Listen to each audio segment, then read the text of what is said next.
ปิดคลิปเปิดภาพมาบัดนี้กับพี่น้องเอ้ยเห็นน้องบิวตี้ฟ้อนแย่ๆอยู่วันนี้ก็ยามกลางค่ำกลางคืนพี่น้องเอ้ยก็ยังมาอยู่ทางวัดพี่น้องเนาะแต่ละคืนก็จะมีน้องๆนักเรียนแล้วก็ผู้หญิงยังเพิ่นผู้หญิงสหพันธ์ที่ลงมาเรียนหัดฟ้อนแต่ละมือเนาะพี่น้องเนาะในงานบุญบังไฟบ้านเฮากับทักทายสบายดีและสวัสดีเด้อเนาะป้าลุงบรรพุทุกคนมาพบมาพ่อกับแม่น้องวิวมื้อนี้ก็พาน้องวิวตี้ลงมาพี่น้องวิวตี้เพิ่นอยากลงมาเบิ่งเอื้อ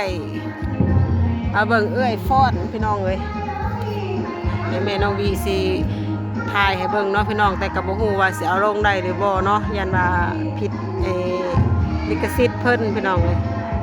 น้องวิลาวันเพิ่นก็ฟ้อนทั้งหมดพี่น้องเอ้ย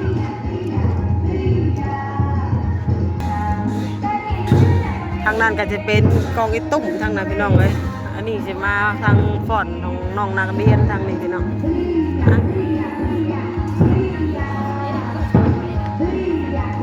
มื้อนี้ก็จะหน่อยแน่มื้อนี้เนาะเพราะว่ามื้ออื่นสิมีงานกินเลี้ยงอยู่โรงเรียนน่ะบางคนก็บ่ได้ลงมาพี่น้องเอ้ยอาจจะบ่ครบนะปกติสิหลายกว่านี้เลยปกติลูกขอพรเด้อไปต่อแถวเด้อเฮ้ยมาต่อแถวเด้อต่อแถวได้มั้ยเกิบไม่ใช่เกิบไหมให้จะถอดเกิบวะ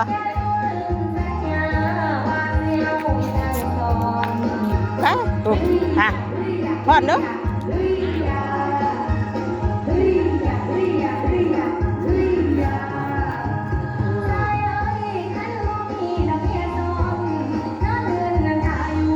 น้ำกลางคืนกับชีมันมืดหาเราไม่มีมามีพี่มามีเหรอเมื่อลงมามื่อนี้ลงมาให้กำลังใจมามีมื่อนี้เดี๋ยวว่าเอ้ยพอดงามแท้นี่แล้วตัวอยู่ใกล้อยู่เขาเมื่อลงมาให้มันเลยลงมาเบิ่งเนี่ยมื่อนี้ก็สำหรับวิตี้บอกเขียวลงมาก็เมื่อลงมาดอกมื่อนี้วิตี้อยากลงมาเลยค่ะ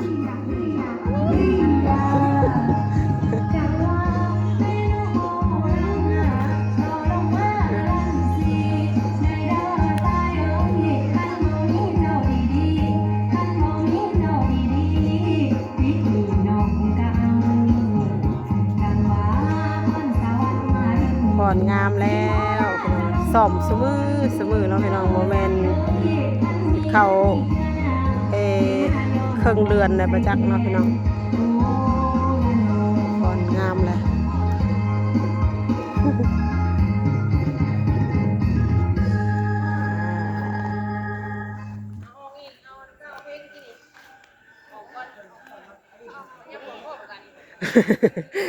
ยับไหมลูกหลีกเลยลูก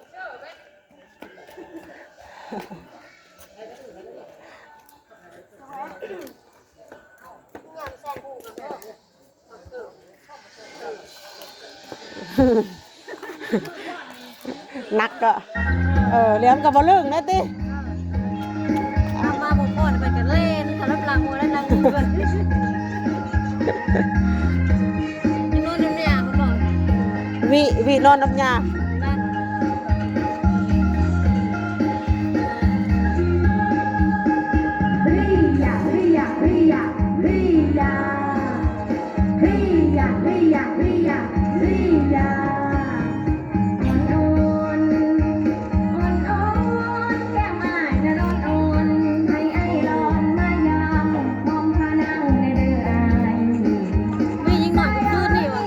น้อยได้มื้อนี้นะค่ะสิพรเป็นนะ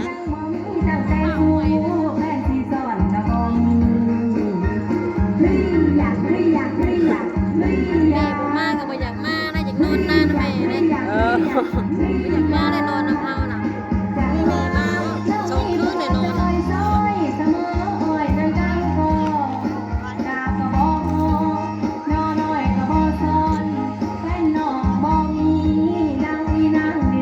ใหญ่ไปลงมาบ่มื้อนี้ได้ลงมาเรื่องนี้ไม่ได้ลงมาจะได้มันมาได้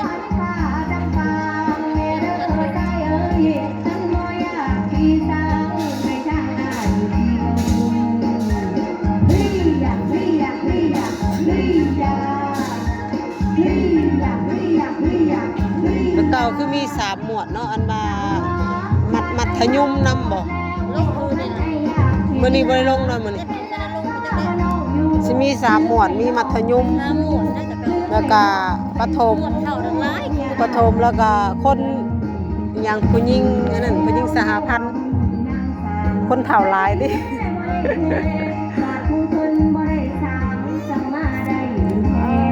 อ้าวบ่ได้มาก็เปิดตู้พ่นอยู่หน้าพ่นไปพ่นมาแม่เมื่อยหน้ายาหน้าสินะอ้าวบ่เมื่อนะหมู่ก็เปิดพ่นอยู่หน้าที่เจ้า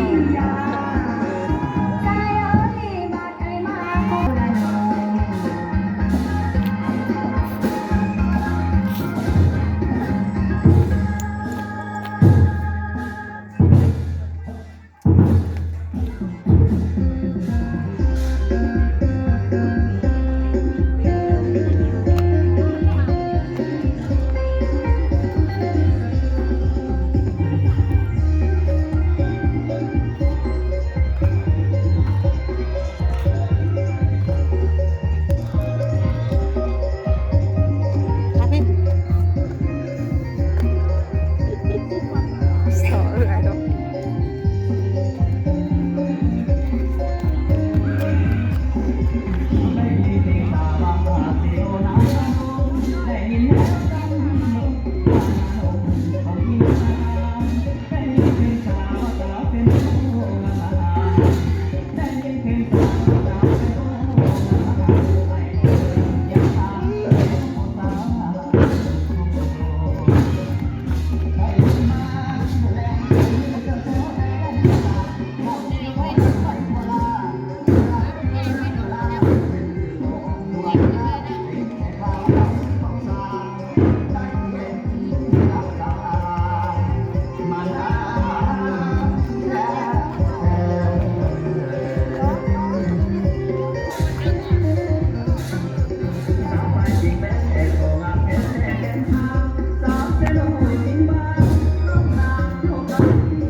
ทางคนกับกองอีตุ้มทางหมู่พี่น้องเลยเดี๋ยวเอาไปเบิ่งทางกองอีตุ้มกันต่อเนาะพี่น้องเนาะ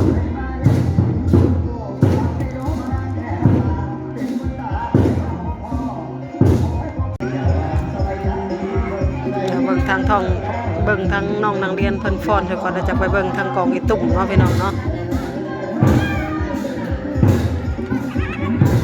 แต่ละมื้อกับสิลงมาซ่อมฟ้อนแบบนี้แหละพี่น้องเลยมีทั้งผู้น้อยผู้หนุ่มผู้เฒ่ามีหลายรุ่น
เมื่อยครับ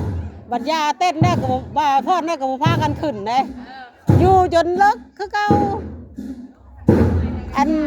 ฟ้อนน่ะยาฟ้อนแต่หัวแรงอยู่บ่แล้วพาดบ่ขึ้นบ่ได้ขึ้นเด้อยู่ยังสาวจนเลิกเพิ่นได้ยาอยู่พัดนานขึ้นพากันขึ้นนอนแต่หัวแรงแล้วก็พากันแล่นดินซื่อบ่ได้ขึ้นบ่นี่แอบลงมาคุมือหาบ่ได้ลงมามื้อนี้เพิ่นนอนเว้นมื้อนี้น่ะเลยนานนอนปกติซ้ำนี่ก็นอนแล้ว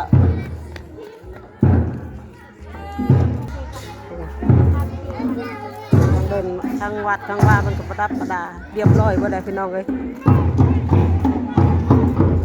ของเจ้ตุ้มหมวดไปหมวดมันแต่ละมื้อแต่ละวันพี่น้องเอ้ยต้องมาซ่อมจังซี่แหละป้าจังม่วนเป็นม่วนปีนี้พี่น้องเอ้ย พี่เปาได้ไหนวะ นี่ก็ลงมาเบิ่งอ๋อมือสนายยังบ่ลงมามื้อนี้เพิ่นไปแห่เนาะเพิ่นก็เมื่อยแล้วเนาะมาอยู่นี่คือใจเต้นแห้งเดี๋ยววะเนาะฮะ คือจะเอาในมีสนาย ในพ่อคนนี้เฮ็ดเองในคนในวัดทุกลำ มีอันเดียวบ่จ้ะป้า มีหาอยู่คนเอาลงมาพวกป้าบ่ได้พรบ่มื้อนี้คือบ่เห็นคนลงมา มันไม่มีแต่ผู้ชายคนดูกับแม่ทำไมพ่อไอ้น้ำมีอยู่แต่เป็นเฮ็ดเอาก็เฮ็ดเอามาหน่อยกับเราทุกน้ำเฮ็ดเอา มีแต่ผู้ชายไปแล้วบัดตอนลงมากลับมาตอนแรกนั้นเด็กน้อยหามบังไฟน่ะว่าเฮาหัวสิเป็นง่ายเรามากอดได้หามบังไฟน่ะ มียิงไปแต่คนมันหน่อยจังเป็น มื้ออื่นเพิ่นก็อาจสิไปอีกมั้งมื้ออื่นนี่ ไปจับขนาดไม่ได้แมนบุญบ้านเขาเนี่ย บ้านน้อยเขาเจ้ามักม่วนอยู่แล้ว เพียงกันบ้านเจ้า เบิดเราโคงกันกับพ่อหัวแทเติบอยู่เนาะ เราขวดบักใหญ่โหพ่อป้อนม่วนอยู่เนาะ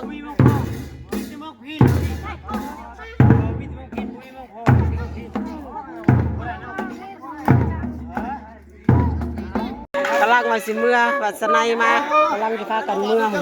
ผู้ลงมาเบิ่งกับพี่น้องเลยลงมากะยังบ่อยากเมื่อกะจังน้อยจังเมื่อสาน่ะยังบ่อยากเมื่อกะบ่พาเมื่อเพิ่นก็ยังบ่ทันได้เมื่อน่ะเอาไปขึ้นดินจังน้อยจังขึ้นจ้ะเบิ่งเพิ่นย้อนน้ำเพิ่นก่อนจังน้อยจังเมื่อสนัยมาแบบนี้มันก็เข้ากันดีได้เนาะบัดนี้ม่วนน้ำค่ำ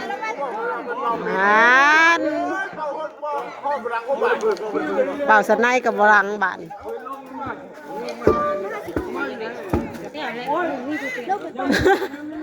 เอ้าเฮ้ย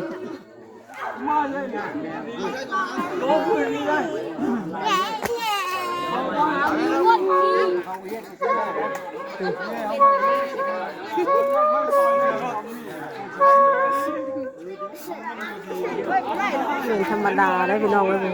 คนลงมาเบิ่งอุ้มลูกอุ้มหลานลงมาดิ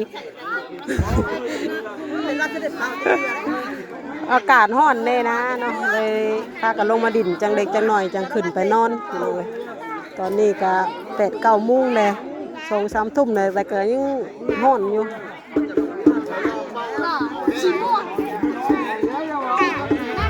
ใช่อย่าเฮ้ยคนเป่านะพี่ตี้ลูกมาอย่างลงมาเบิ่งลูกป่ะมื้อนี้บ่มีสไนมื้อนี้ป่ะคนก็สิขึ้นเบิดได้นี่ป่ะลูกป่ะพี่ตี้บ่ได้ยอมอยากขึ้นนะป่ะลูกขึ้นป่ะไม่บ่เป็นตาย่านให้ไม่โลดนั่นนี่จะน้อยกับหมู่ก็ขึ้นคือกันแล้วคือว่าผู้ใหญ่ก็คือบ่ลงมาพรมื้อนี้ลงมาป่ะเป็นบ่ลงมาตะเต้าก็สิมีอัน3ชุดพุ่นได้คนพรก็มื้อนี้ลงมาบ่ถึงมื้อเด้มื้อนี้บิวตี้เอ้ยลงมาบ่ถึงมื้อได้เฮานะมือใหม่จังลงมาใหม่ว้ายคือยังทางนี้เอ้าอีหยังให้ต่ำรถกินนี่เจ้าจุดดองไฟบ่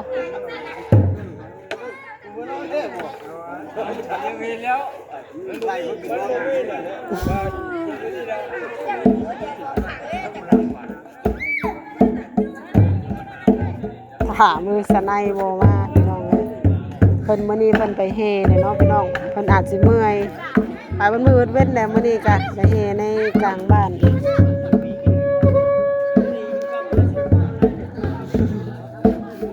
ป้าลูกป้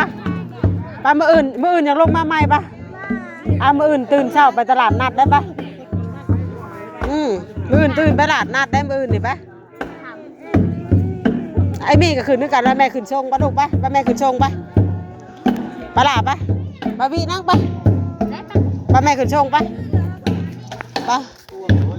ไปขึ้นชงเอื้อก่อนไปขึ้นชงไทยก็ขึ้นเบิดแล้วลูก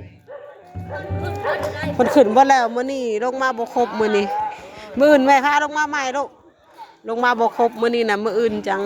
ลงมาใหม่โอ้ยบิวตี้นี่เมื่ออันนี้บัดคือว่าอยากลงมาบ่บิวตี้สวยอันนี้มื้อนี้น่ะบิวตี้นี่ลงมาผัดอันเพิ่นบ่ลงมาซ้ำพี่น้องเลยคลิปนี้ก็จะประมาณสำนี้เด้อเราพี่น้องเนาะแม่น้องมีก็สิจบคลิปไว้สำนี้ก่อนเนาะเดี๋ยวพบพอกันในคลิปต่อไปพี่น้องเลยนี่ก็เมื่อส่งน้องวิพี่น้องอยู่เพื่อนแม่ย่าอยู่ใกล้กันพี่น้องอยู่คนละสนบายบายบายคลิปนี้ก็ไปแล้วพี่น้องเอาไปได้เบิ่งกันพี่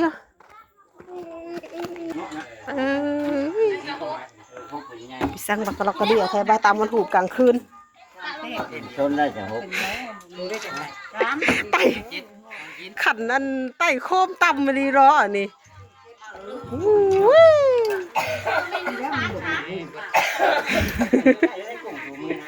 เป็นกระตูวะลูกมันดีรออันนี้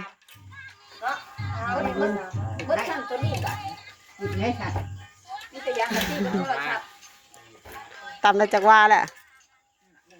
ก็ได้ทองนึงหาขึ้นมานี่แล้ววะแต่ว่านี่ถ้าว่าอยู่ฉันพิซซ่าซ้ำนี่แล้ววานนี่ก็ยังได้2-3เลยจะใช้พื้นมัน6ขันบ่มีแต่ริ้วแต่ผ้าริ้วผ้าได้จังกันเป็นจังใดแล้วเขาใส่กะเป็นถูกจังได้หู1 2 3ก็มีมันเป็นอื่นสิให้ป้าเบิ่งให้เบิ่งก็คือเก่ามันเถื่อ2เซนก็ยังอันเป็นอยู่เลยตุเขาว่าถึกอยู่หันยังอันทำพื้นเจ้าได้ส่งเก็บไม้แล้วมันบ่จักความถูกเลยพื้นมันนี่นะคักพื้นตัวนี้พื้นแขวเล็กตัวนี้ตำแน่นขึ้นแอบ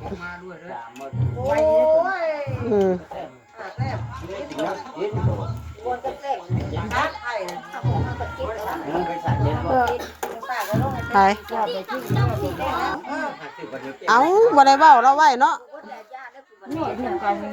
บ่ได้บอกเรา2ทางว่าฉันบอกว่าบ่มีหาก็เอา6เลิกก็สิได้อยู่อย่าแล้วลงไปบัดหน้าบัดในพุ่นแหละบิวน่ะกระตุ้งกับมือสักทำแพรดิงแพรลายงามปุ๊ให้ก็ไต่กบไต่เขียดเนาะ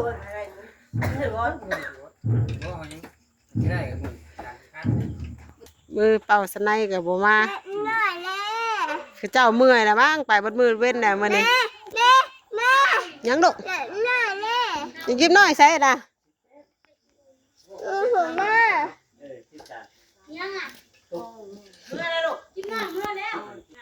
กลางคืนยังพากันเฮ็ดฮูบเนาะพี่น้องเนาะว้าผู้เฒ่าพี่น้องไว้เพิ่นดุดีเนาะพี่น้องไว้คลิปนี้จะประมาณเท่านี้แหละเด้อเนาะพี่น้องเนาะแม่น้องวิมาส่งน้องวิพี่น้องไว้ผัดทางนี้เพิ่นยังบ่ได้รับบ่ได้นอนอยู่เนาะพี่น้องยังพากันตำเพลิงแพลายอยู่เนาะคลิปนี้ก็ไปแล้วพี่น้องไว้ขอกล่าวคำว่าสบายดีบ่ทุกคน